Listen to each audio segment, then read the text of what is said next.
I'm Sam Tomkins, welcome to the south of France. This is where I live with Rex, Kane, Pippa, wife Charlotte and new arrival Dylan. The house took about 12 months in total to do. We had builders come and look at doing the work, French builders, and the language barrier was just too much. Luckily, I met a guy who's a builder from Warrington.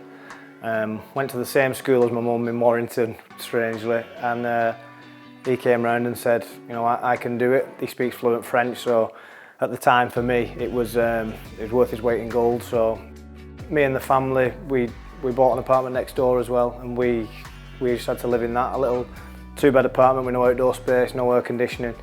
Me still trying to convince my wife that it was a good idea, which was a challenge.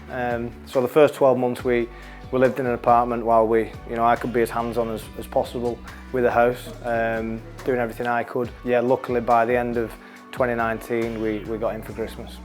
We love it. It takes some getting used to. It's a completely different way of life, and I was confident we'd like the place, but since being here, my children love it. Since being here, we've had two kids, Pippa and Dylan. The difficulty will be whenever I have to convince them to move back to England. There's certain things are difficult. Everything's shut in at 12 o'clock for 2 hours. The amount of times when we were first doing the house, me and my wife would say, oh, let's go and look for furniture, and we'd leave the house at 12:15. Realise when you get there, every shop's shut for 2 hours.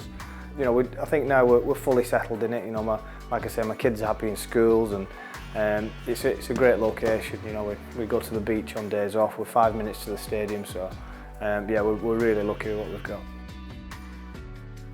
It's funny. Shaun Edwards, the Wigan Warriors legend, he only lives down the road. He came to watch training when he got the French Rugby Union job.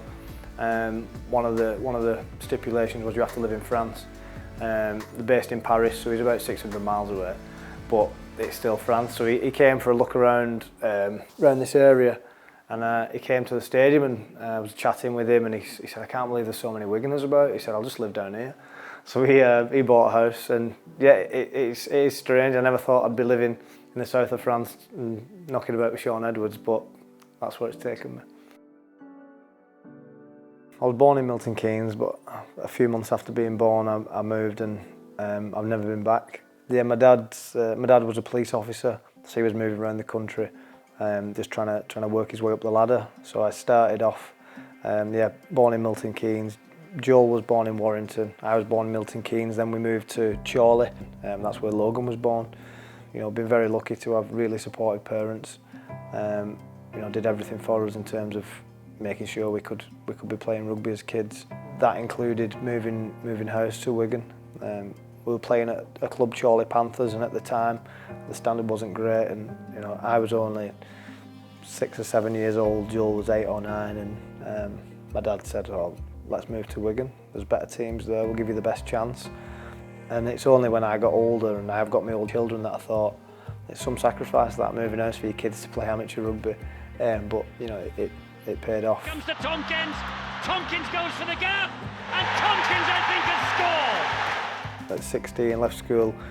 I didn't get offered a paid contract at Wigan, so I went being an apprentice greenkeeper, something that I'd done, work experience as they call it in school. You got to work for 2 weeks. I went working on a golf course, cutting grass, and I said, I'll just do that as long as it funds me being able to still play rugby. So I got a few quid for that. Shaun was the academy coach, and my first year I just didn't get picked. I remember his first game for me, we played a young team at Whitehaven, and Sam, he come on and he was tiny, and I was saying to my assistant, who's this lad? I just wasn't good enough, and I wouldn't have picked me either, looking back, but I used to come home and my dad would say, you need to go and ask Shaun why you're not playing, what you need to do. And he kept coming to me and asking about playing. The main reason he didn't want me playing was he said, I don't think you're defensively strong enough. And we had Ben Kavanagh, who was about 100k, and I said, well, you stand on the trial line, and if you can defend against stopping Ben running and scoring, then I'll pick you, and they couldn't do it, obviously. And he just ran over me maybe 5 times, and then Shaun had said, that's why I can't pick you. So I'd wipe the bloody nose, I'd be like, okay. And it sounds a bit harsh, but it was character building for Sam. I still couldn't tackle Ben from 10 metres now, if I'm honest. Sean was ruthless with it. It was an easy pick for me as captain of England. You know what he's doing over there in Super League Catalan is outstanding. His overall game management, his vision, speed, his skill. He's the perfect fullback. Tomkins, magnificent! Wigan's a goldfish bowl.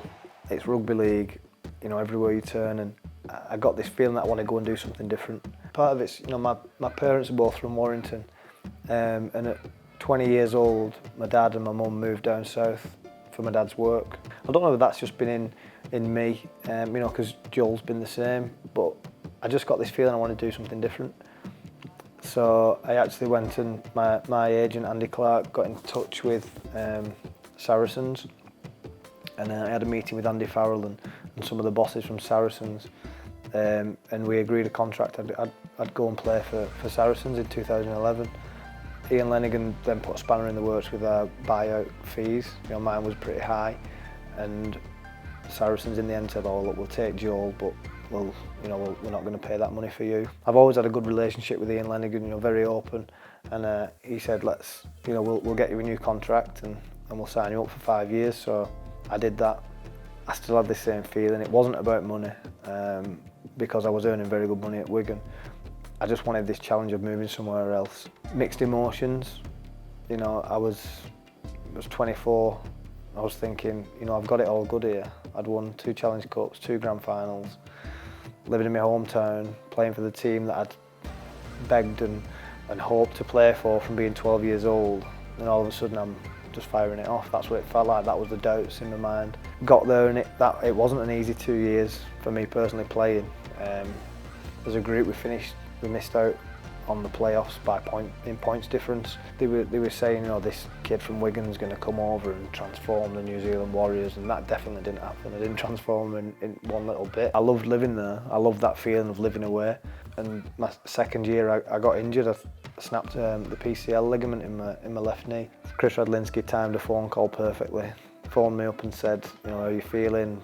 There's a marquee rule coming into Super League. You know, reflecting back on them 2 years, it moulded me as a person a lot. When I moved back to Wigan, I'd still had this snapped ligament in my knee, and at New Zealand Warriors, they just said, you don't need an operation, just keep playing, it'll work itself out. You know, they wanted me to keep playing. They were paying me a lot of money, which I understand, and I kept playing. But then when I got back to Wigan, they said, no, you need an operation on that. So I had a synthetic ligament put in my knee, and it took some getting back to. It was my first injury, that. So it was a really underwhelming return for me, and I got plenty of doubters saying he's lost it, he can't do it anymore. It was difficult. I got back, got playing all right, then broke my foot. That's when I genuinely thought myself, there's a real chance I might not be able to play again properly. I just said to the physio, I need to take all this metalwork out of my foot, which they advised was like the worst thing you can do. I just said, I need it out, I can't do this anymore, I need to take this metalwork out of my foot, I'm just going to see. And in my head I thought, if I can't do it, I'll just retire.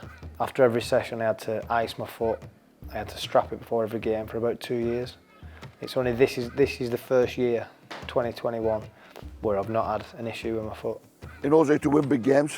He has stood up for me so many times and delivered on the biggest stage. Come to a club now that's never been to a grand final.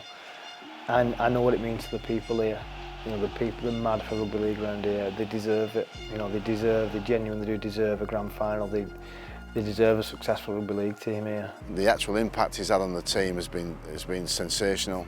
First and foremost is his competitive nature. You know, even as a young kid, you know, well, all of us, we were all scrapping and fighting to win a game of Kirby on the front or whatever it was. His mentality is to get the win every time. Doesn't matter what it takes, just go hard every game, and I like that.